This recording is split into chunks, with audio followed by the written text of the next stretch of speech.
नमस्कार. स्वातीज किचनमध्ये आज आपण जवसाचे लाडू कसे बनवायचे ते पाहणार आहोत. जवसाचे लाडू खूप हेल्दी आहेत. हिवाळ्यामध्ये नक्कीच बनवून खाल्ले पाहिजे. आणि आज मी हे जवसाचे लाडू थोडेसे तीळ घालून बनवलेले आहेत. गुळाच्या पाकामध्ये बनवलेत. चवीला खूप छान झालेत आणि खूप कमीत कमी तुपामध्ये बनवलेले आहेत. तूप जर जास्त झालं लाडूमध्ये तर कधी लाडू खाऊशी वाटत नाही. त्यामुळे कमी तुपामध्ये गुळाच्या पाकामध्ये आपण हे लाडू बनवलेले आहेत. अगदी छान आणि मस्त असे हे लाडू झालेले आहेत. तर वेळ न घालवता लगेच आपण रेसिपीला सुरुवात करूया. त्याआधी तुम्ही जर का चॅनलला सबस्क्राईब केलेलं नसेल तर सबस्क्राईब करा आणि पुढे दिलेलं बेल आयकॉनही प्रेस करा. या ठिकाणी जवस घेतलेले आहेत. तर जवस अगोदर घेताना चाळून घ्यायचे आहेत, म्हणजे मग ह्यात काही मातीची रीती वगैरे असेल तर निघून जाते. आणि जवस स्वच्छ करून घ्यायचे. त्यानंतर हे जवस आपल्याला भाजून घ्यायचे आहेत. तर हे 250 ग्रॅम जवस आहे. अगोदर आपण जवस भाजून घ्यायचे. जवस खूप जास्त वेळ जर भाजलं गेलं तर कडवट लागतं चवीला, त्यामुळे खूप जास्तही भाजायचं नाही आहे. मीडियम गॅसवरती एक 3 ते 4 मिनिटांमध्ये हे चांगले भाजत एकसारखे हलवायचे. जवस भाजल्यानंतर जवस थोडेसे फुललेले दिसतात बघा. आणि जवसामधून चटचट असा आवाज यायला चालू होतो. तर हा आवाज यायला चालू झाला की जवस आणखी एखाद मिनिटभर भाजून घ्यायचे. आणि त्यानंतर हे जवस एका ताटामध्ये आपल्याला काढून घ्यायचे आहेत. तर हे जवस छान भाजलेत एकसारखे. जवस ताटामध्ये काढल्यानंतर थोडेसे पसरवून ठेवायचे, म्हणजे मग हे थंड होतील. थंड झाल्यानंतरच आपण हे मिक्सरला वाटून घेणार आहे. आता कढईमध्ये ह्याच आपण तीळ भाजून घ्यायचे. 1 वाटी तीळ घेतलेले आहेत. तर ही हावरी आहे गावरान तीळ. जर पांढरे तीळ असतील तर ते वापरा किंवा हे घ्या, दोन्हीपैकी कोणतेही चालतील. तीळसुद्धा भाजायला जास्त वेळ लागत नाही, 3-4 मिनिटांमध्ये छान भाजतात. एकसारखे हलवून घ्यायचे. तीळ भाजल्यानंतर कढईमधून खूप उडतात, त्यामुळे शक्यतो सुरुवातीलाच पसरट कढई जास्त घेऊ नका किंवा पसरट भांड्यामध्ये भाजू नका. खोलगट कढई घ्या, म्हणजे मग जास्त हे बाहेर जात नाही उडून. तीळ भाजल्यानंतर ताटामध्ये काढून घ्यायचे. आणि याच कढईत आता 1 वाटी आपल्याला डाळ भाजून घ्यायची आहे. तर ही चिवड्याला वापरतो ती भाजकी डाळ आहे. ही जास्त भाजायची नाही आहे. 1-2 मिनटं आपण फक्त भाजून घेणार आहे, कारण आपण नंतर पीठ भाजणार नाही आहे. त्यामुळे लो गॅसवरती 1-2-3 मिनटं ही डाळ छान भाजून घ्यायची.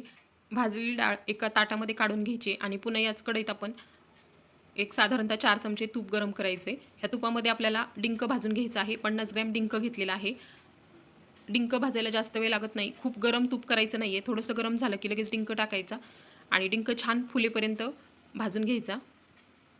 लगेच हा फुलला जातो. 4 चमचे तूप पुरेसं होतं 50 ग्रॅम डिंकासाठी. डिंक छान भाजला आहे पूर्णपणे. डिंक ताटामध्ये काढून घ्यायचं आहे. त्यानंतर याच कढईत पुन्हा 1 चमचाभर तूप घातले आणि तुपावरती आपल्याला आता काजू आणि बदाम थोडेसे भाजून घ्यायचे आहेत. इथे मी मनुके भाजून घेणार नाही आहे तुपावरती. मनुके जे आहेत ते कच्चेच घालणार आहे. तुम्हाला जर मनुकेसुद्धा भाजून घ्यायचे असतील तुपामध्ये तर काजू आणि बदाम थोडेसे भाजून झाल्यानंतर यातच मनुके घाला आणि मनुकेसुद्धा थोडेसे तुपामध्ये भाजून घ्या. हे छान मस्त गोल्डन असे भाजून झालेले आहेत. जो डिंक आपण प्लेटमध्ये काढला होता ह्यातच मी ड्रायफ्रूट काढून घेतलेले आहेत. हे मी एकत्रितच बारीक करणार आहे. थोडंसं जाडसर वाटायचं वाटताना. आता हे पूर्ण थंड होऊ द्यायचे. या ठिकाणी जवस थंड झालेला आहे. मिक्सरच्या भांड्यामध्ये सुरुवातीला जवस वाटून घ्यायचे. एका ताटामध्ये हे काढून घ्यायचं आहे. त्यानंतर आपण तीळ बारीक करून घ्यायचे आहेत आणि ते देखील काढायचे आहेत. हे सगळं एकत्रितच काढून घ्यायचं आहे. त्यानंतर डाळ देखील बारीक करायची आहे. डाळ आपण थोडीशी भाजून घेतलेली आहे. तुम्ही हवं तर हे पीठ थोडंसं तुपात भाजलं तरी चालेल, पण आपण कमी तुपामध्ये लाडू बनवतो त्यामुळे मी डाळीचं पीठ भाजून घेणार नाही आहे. तर मिक्सरच्या भांड्यामध्ये ड्रायफ्रूट आणि डिंक घातल्यानंतर ह्यात 4-5 वेलची घालायची आहेत सोलून. त्यानंतर थोडीशी सुंठ घातलेली आहे आणि आता हे एकत्रित वाटून घ्यायचं आहे. वेलची पावडर घातली तरी चालेल, सुंठ पावडर असेल तर तीच वापरा. हे सगळं आता छान बारीक करून झालं आहे. सगळं एकत्रित काढायचे ताटामध्ये आणि त्यानंतर ह्यात मी थोडेसे मनुके घातलेले आहेत. फक्त पिवळी मनुका वापरली, तुम्ही काळी किंवा पिवळी कोणतीही मनुका वापरली तरी चालेल. आता हे हाताने चांगलं मिक्स करून घ्यायचं आहे आणि छान एकजीव करून घ्यायचं आहे. हातानेच चांगलं हे मिक्स करायचं आहे, म्हणजे मग डिंक थोडासा ओलसर असतो त्यामुळे व्यवस्थित मिक्स होत नाही. त्यामुळे आपण हे हातानेच चांगलं मिक्स करून घ्यायचं आहे. त्यानंतर कढईमध्ये थोडंसं तूप घेतलेलं आहे, 1-2 चमचे फक्त. आणि ह्यात आपल्याला 1.5 वाटी गूळ घालायचा आहे. गूळ किसून घ्या किंवा मग बारीक करून घ्यायचं आहे चांगला. बारीक केलेला गूळ पाण्यामध्ये लवकर विरघळला जातो आणि ह्याचा पाक लवकर तयार होतो. अर्ध्या ग्लासापेक्षाही कमी पाणी वापरायचं. पाव ग्लास किंवा त्याहीपेक्षा कमी पाणी टाका. पाण्यामध्ये गूळ लवकर विरघळला जातो आणि हा पाक जास्त कडक होत नाही. तूप आणि पाणी असल्यामुळे लाडू देखील आपले कडक होणार नाही. तर गूळ पूर्णपणे विरघळलेला आहे आणि असा फेसळला आहे. फेसळल्यानंतर ह्याला पुन्हा 1 मिनिटभर फक्त शिजवून घ्यायचं आहे. आपल्याला गुळाचा खूप कडक पाक करायचा नाही आहे, कच्चा पाक ठेवायचा आहे. फेसळल्यानंतर फक्त 1 मिनिटभर शिजवून घ्यायचं. त्यानंतर गॅस बंद करायचा आहे आणि ही कढई गॅसवरून उतरवून घ्यायची आहे. 1 मिनिटभर फक्त आपण हे फेसळल्यानंतर बघा असं एकसारखं हलवून घ्यायचं आहे, म्हणजे मग गूळ अजिबात करपत वगैरे नाही. आणि कढईमध्ये सुरुवातीला थोडंसं आपण तूप टाकल्यामुळे कढईला अजिबात हे चिकटत नाही गूळ, किंवा नंतरही मिश्रण अजिबात चिकटत नाही. कढई खाली घेतल्यानंतर हे सगळं तयार केलेलं मिश्रण थोडं थोडं करून ह्या पाकामध्ये घालायचे आणि चांगलं मिक्स करून घ्यायचे.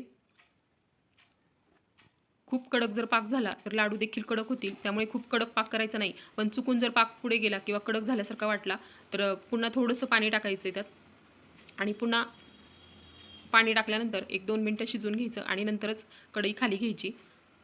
जर तुम्ही हे मिश्रण पूर्णपणे तयार केल्यानंतर हे खूप जर कडक वाटलं तर थोडंसं तूप टाकून हे पुन्हा कढई गॅसवरती ठेवून 1 मिनिटभर गरम करून घ्या. हे सगळं छान एकत्र केल्यानंतर थोडंसं थंड झालं की लगेच लाडू वळून घ्यायचे. मस्त लाडू होतात. हलकं गरम आहे हे, पूर्णपणे थंड झालेलं नाही आहे. अगदी छान आणि खुसखुशीत असे लाडू होतात. अजिबात कडक वगैरे होत नाही. खायलाही खूप छान लागतात. ह्यात मी थोडेच ड्रायफ्रूट घातलेले आहेत. तुम्हाला आवडीप्रमाणे तुम्ही आणखीन ड्रायफ्रूट ह्यात घातले तरी चालतील. सगळे लाडू मी असेच या ठिकाणी बनवून घेतलेले आहेत. खूप मस्त असे लाडू झालेत आणि अजिबात कडक वगैरे झालेले नाही आहेत. तर हे लाडू तुम्हाला कसे वाटले ते मला कमेंट करून नक्की सांगा. कमी तुपातले हेल्दी असे हे लाडू आपले तयार आहेत. व्हिडिओ आवडला असेल तर लाईक करा, इतरांसोबत शेअर करा. पहिल्यांदा चॅनल पाहत असाल तर चॅनलला सबस्क्राईब करायला विसरू नका. व्हिडिओ संपूर्ण पाहिल्याबद्दल खूप खूप धन्यवाद.